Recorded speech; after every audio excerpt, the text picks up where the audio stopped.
Welcome to Sabs podcast. I'm your host, Sabrina Salvati. My special guest today is Sylvester Annie Jr., and he is running for Congress for California's 38th District. Hi, Sylvester. Hi, Sabrina. How you doing? Doing well. Thanks so much for coming on. Thank you for having me. Having a platform like this to be able to talk about things that's going to improve the quality of life for everybody in this country, and not only in this country but abroad too, is exactly why we have these spaces. So I appreciate you providing the platform. Anytime. So, before I get into issues that are on your political platform, can you tell everyone a little bit about your background and why did you decide to run for Congress? Well, yeah, just like you introed me, my name is Sylvester Annie Jr., the son of Nigerian immigrants. I have lived in Cerritos, majority of my life. I lived in Cerritos. If anyone doesn't know about Cerritos, it is a nice and quiet neighborhood. Let me tell you that. And that being said, I'm Nigerian. America identify me as a Black man. But even within my Blackness, I have privilege in the case of like where I live. So where I live is a nice community. So I'm not necessarily exposed to everything that my siblings who don't have that have those resources within their community. I'm not necessarily exposed to those things. So for me, something that's always been big about me is people's hearts and people's minds. So I'm a psychology major. That's what I went to school for. I graduated with a degree in psychology. And before heading into 2020, I was supposed to start my marriage family therapy license, right? And then the pandemic hit. The pandemic hit, and that really shifted and expanded where I feel like I needed to plug myself into. Because prior to that, in the years prior to that, I had done a lot of outreach with houselessness and providing resources through mutual aid to those communities. But the thing that was sticking with me and I couldn't really get past is the fact that it wasn't changing their situation.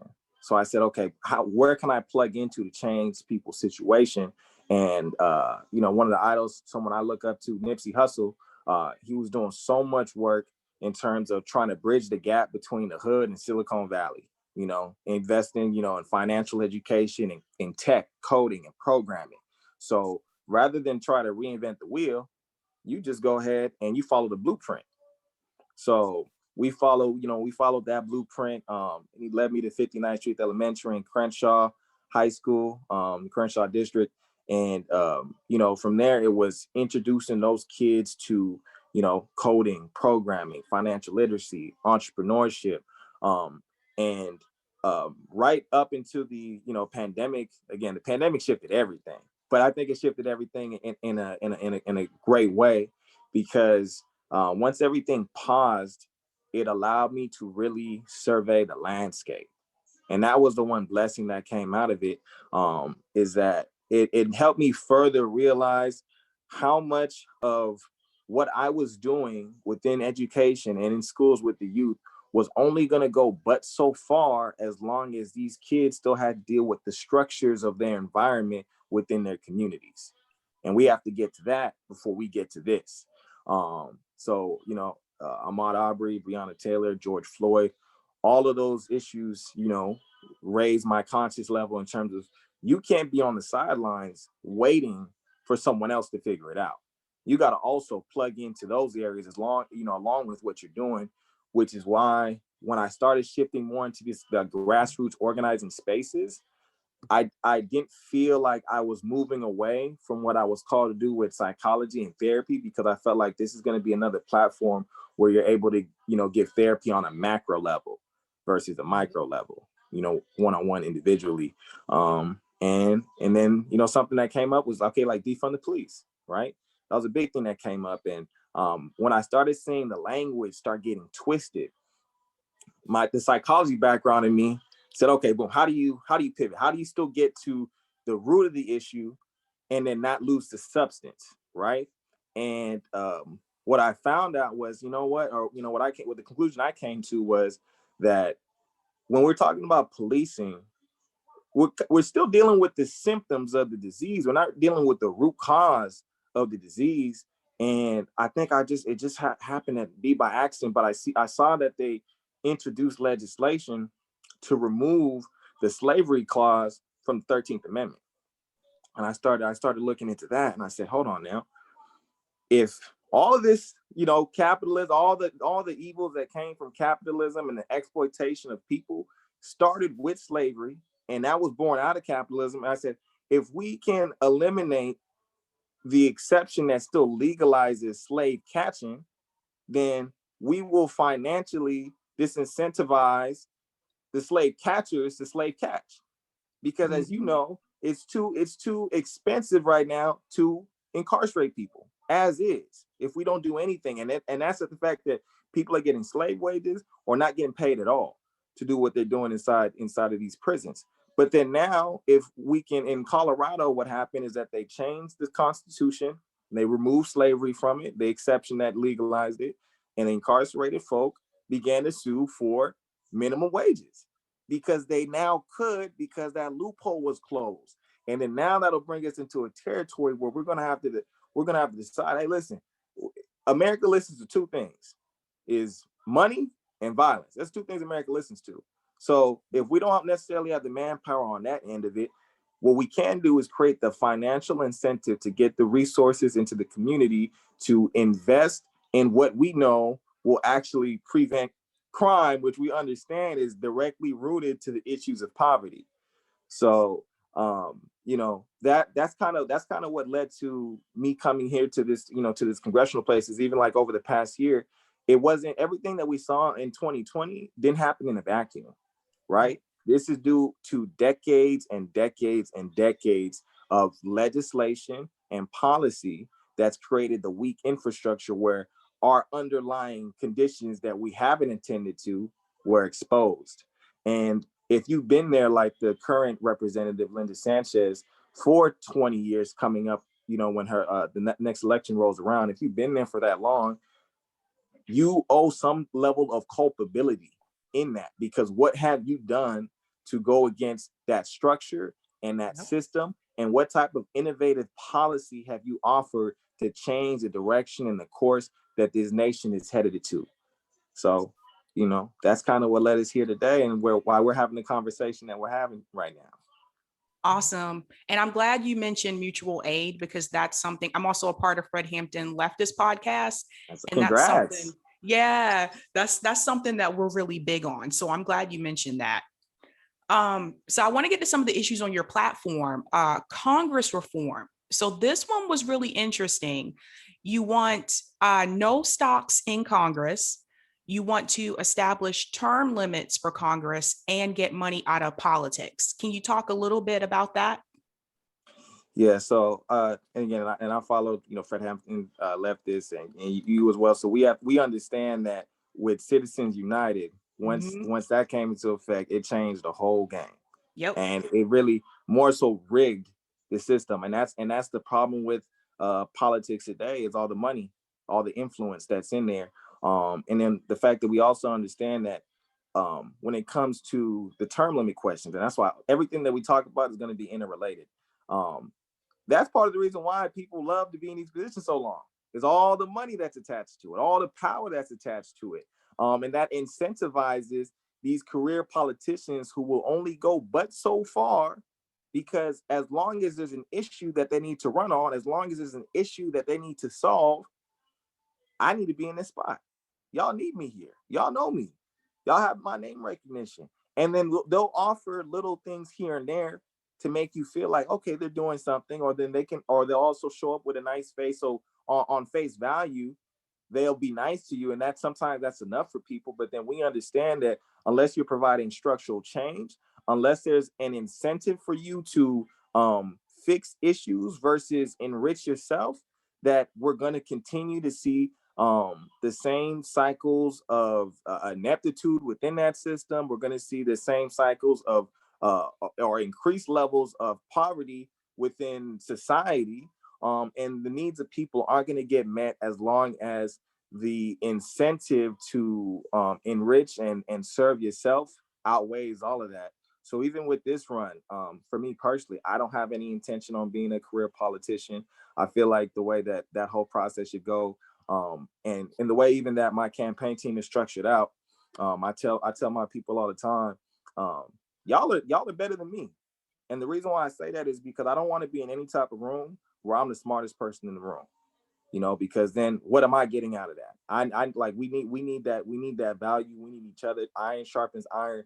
And I think that the role of elected officials should be that, I mean, you're there for a limited amount of time, and then no disrespect to you, but then the people that are coming up after you, they're gonna be better than you because they're gonna have they'll have your experience that they can work off of, plus their own individual perspective that they can bring to the table. That regardless of whatever I'll bring to the table, I'm not gonna see what that person can see. So my job is to now give to the youth, give to the future, and understand that the future is the present, and we need to get them going so that we have a future to look forward to. But right now, that's not what we have, because we have people more concerned with themselves and ego, and they can't relinquish that. And that's led to the type of society that we have today, where people can't meet their basic needs, and they're told all the time that we can't afford this, and we can't do this, or we have the parliamentary that came out of nowhere and that's stopping us from doing this. And when you got young people saying that we can just do it, we can make it happen. And I think there's a heightened awareness around that, that we need to tap into. So No, I agree 100%. Immigration. You want to reduce the time it takes to get citizenship in this country. What would you say? Because I've always wondered this. What would you say is the average length of time it takes for someone to become a US citizen? yeah, so that varies. And I mean, and that's in like having conversations with my people, with people in the community. Like I've heard as long as decades to receive a citizenship. Like a friend of mine who does a lot of film work for the campaign, she was telling me that her father just recently got his citizenship. And I said, how long has he been in America? Oh, he's been here over 20 years. He's been here over 30 years.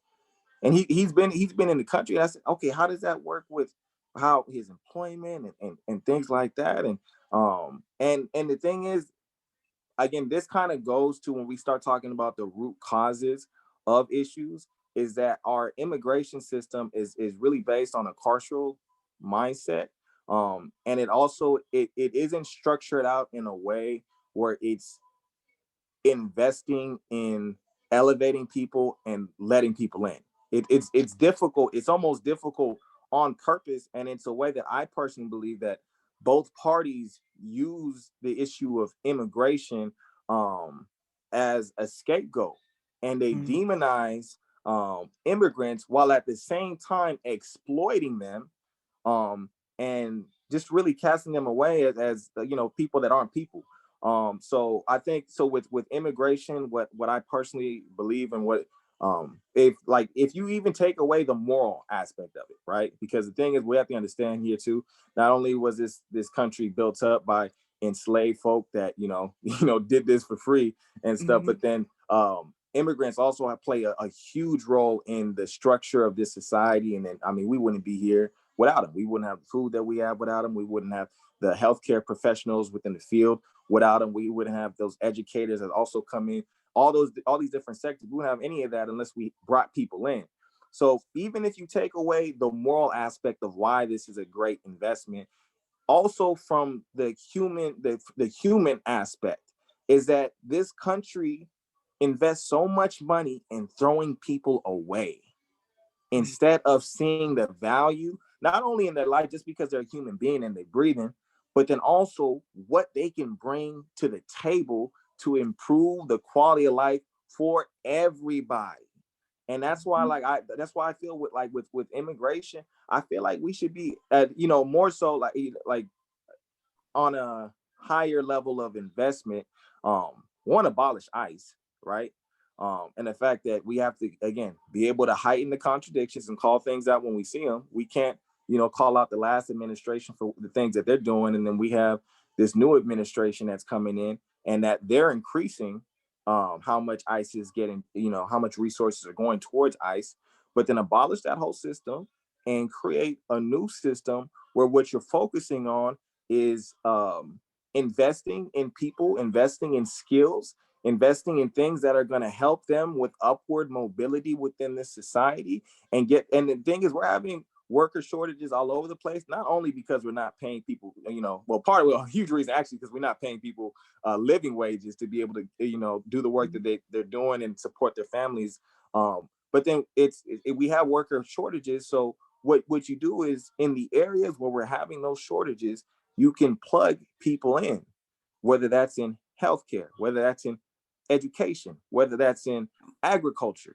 You can plug these people in instead of using them and discarding them and treating them like second-class citizens. We have to get away from a society that treats people like they aren't people, and really wastes life. Agreed. I mean, I saw just yesterday Kamala Harris at her conference told people from Guatemala, she said, don't come here. I'm like, really? That's the message we're delivering to people now? Just don't come here. What happened to like asking for asylum?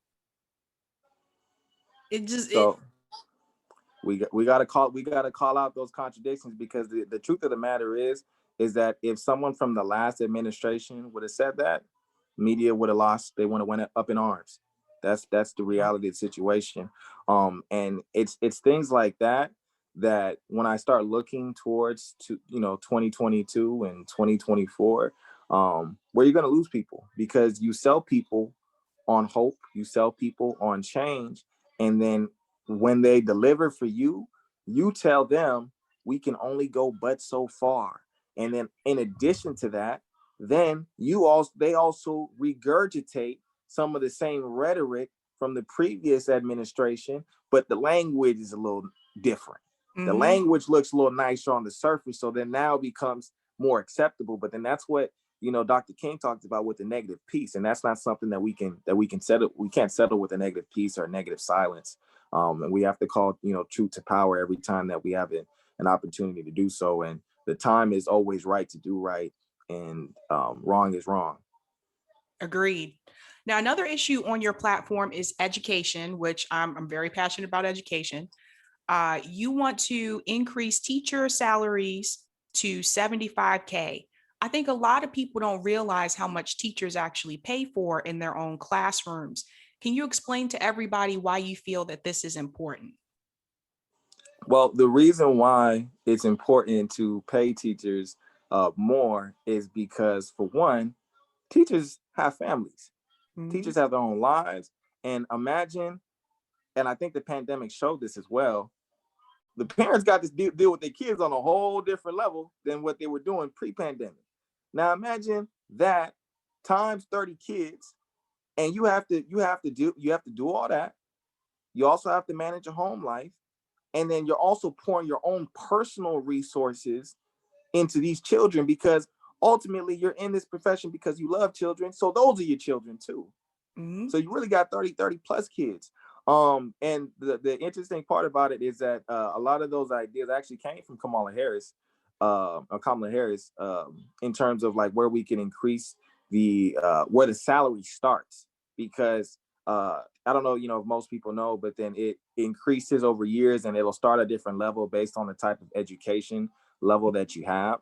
And I feel like if we increase where it starts off at, that puts the teachers in a much better position to not only have the resources that they need to take care of their own personal needs, but then also too, the fact that like within the schools, it's a less burden on anybody. And teachers are, you can make the argument that teachers are one of the most vital parts to our society, because everybody, I don't care who it is, had a teacher, somebody that they learned from to get to where they got to. One of my favorite sayings is, I am who I am because somebody loved me. And that holds true to everything in society. And we're all reflections of our environments and the people that we've interacted with and interfaced with. And we need to respect the people who take care of our children, who nurture our children, and who help our children mature into the, contributing members of society that we all hope for them to be. So Agreed. your priorities, your investments, let me know where your priorities are. And that's one area that we've been lacking in and that we need to change. Another issue is women's rights. You want to reduce the wage gap in this country.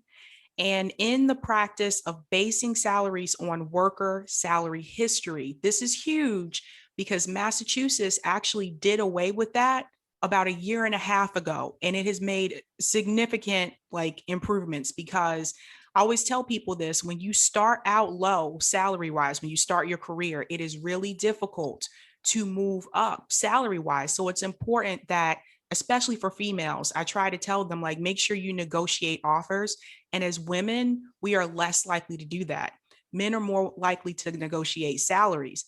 So it's important that you do that. But also, I agree with you here that employers need to stop asking someone, and what is your current salary? Because then what they're going to offer you is based off of what you currently make. And in addition to that, the thing that we need to do now, I'm not gonna lie to you, I have a little bit of bias. I feel like uh, women are the best of us, to be honest with you. I mean, none of us would be here without a woman.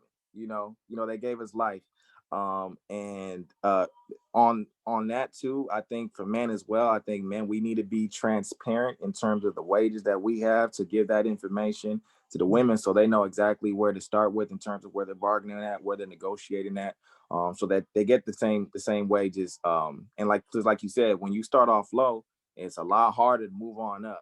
So if we can get people starting at the same level, again, because you're doing the same work, and a lot of times you're probably doing more.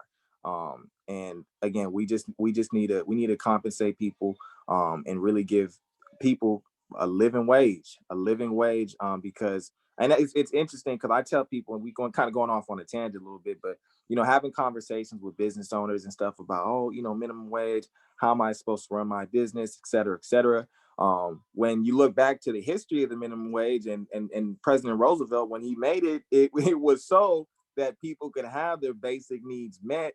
And if you couldn't run a business meeting people's basic needs, then you weren't fit to run a business in America. A lot of people leave that out.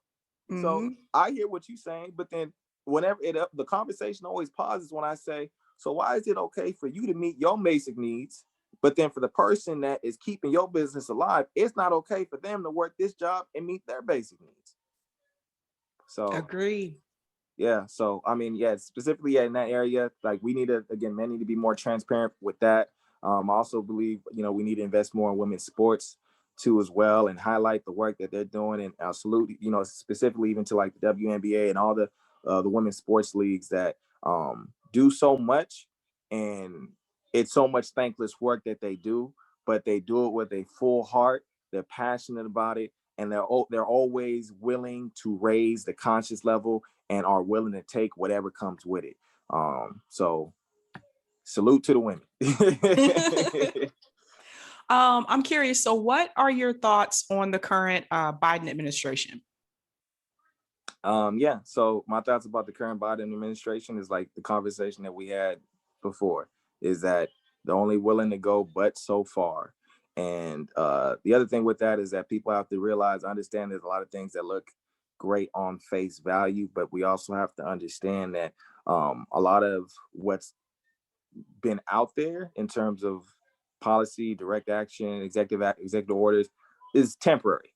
A lot of these things are going to run out, and then also too, even with healthcare, a lot of these are going to, subsidies for health care, and insurance companies, and we have to understand. And again, it goes back to heightening the contradictions in terms of listen to what people say, and then ask yourself, why are we only doing that?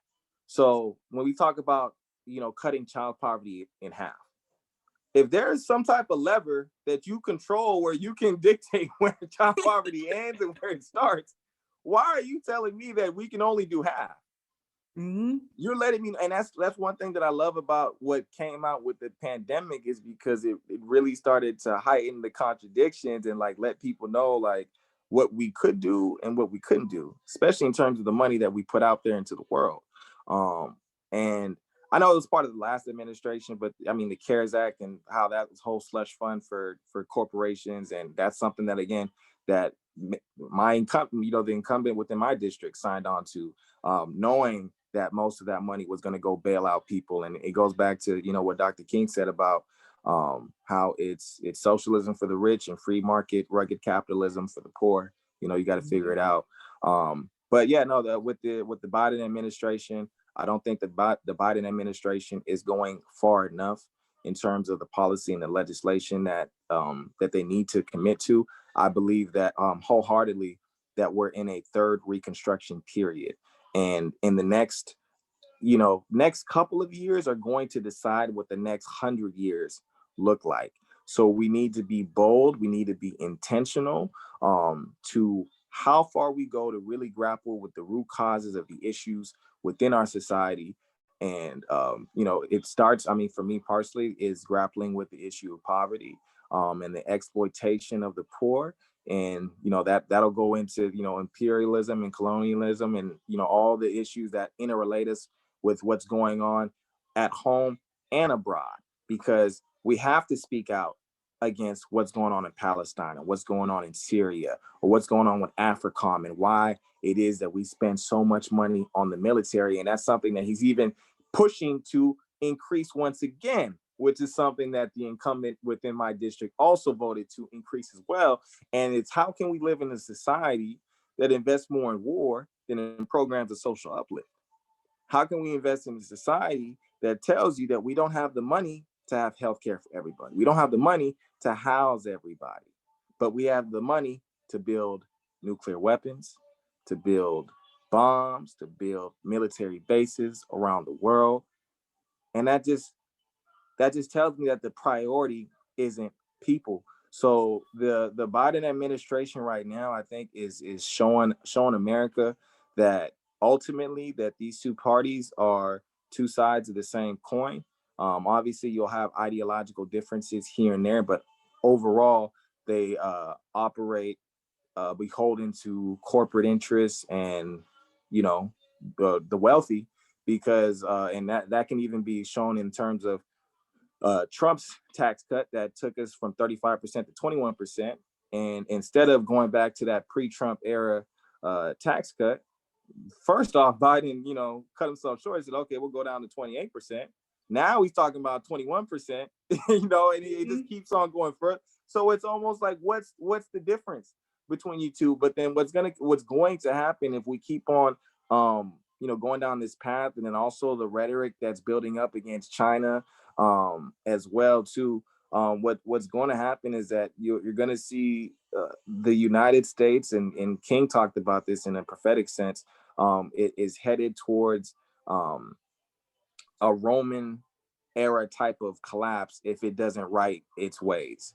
And we have the ability to stop it, but then we have to have the will behind that to make sure that that happens. And I think that if you continue to see the direction that, if we continue to head in the direction that we're headed in, you're going to have people looking for different options in terms of what they invest in themselves in. I think that's one thing that I want to highlight, within this campaign, is that we can build outside of this system as it's currently constructed. And the fact that you're part of the Fred Hampton Left is a lot of what I want to bring to the awareness of people is a lot of the things that the Panthers, the programs that they built.